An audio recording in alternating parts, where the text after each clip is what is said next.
And we're going to be talking about the fire danger risk really on the up and up between today especially and tomorrow.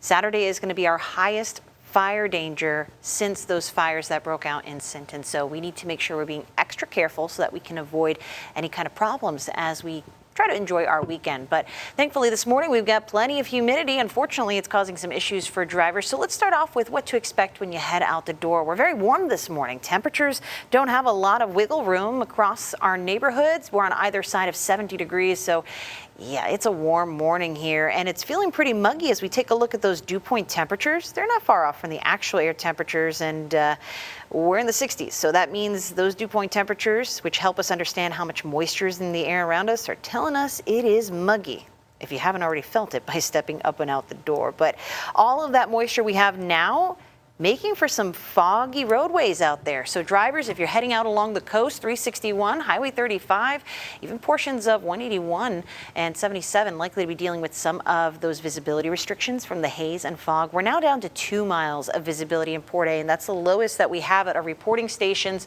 So it's better than yesterday, but yes, it is going to linger much like yesterday's fog did and take some time to move out of our forecast. So here's how that happens. Across your neighborhood, if you're in our more inland neighborhoods, you'll see the clearing first as this moves out toward the water.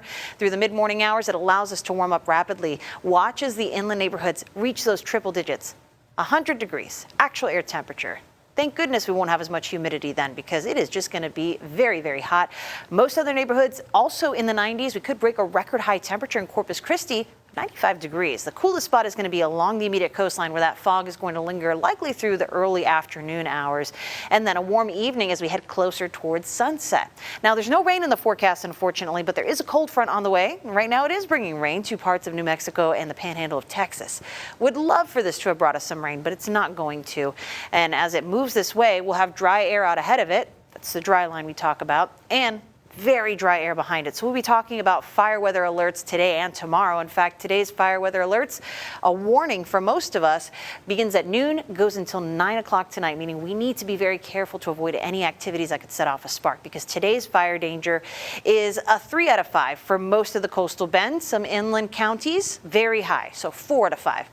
Tomorrow is a big concern. 5 out of 5 extreme fire danger for nearly every neighborhood here in the coastal bend, including those barrier islands. So we need to be very careful.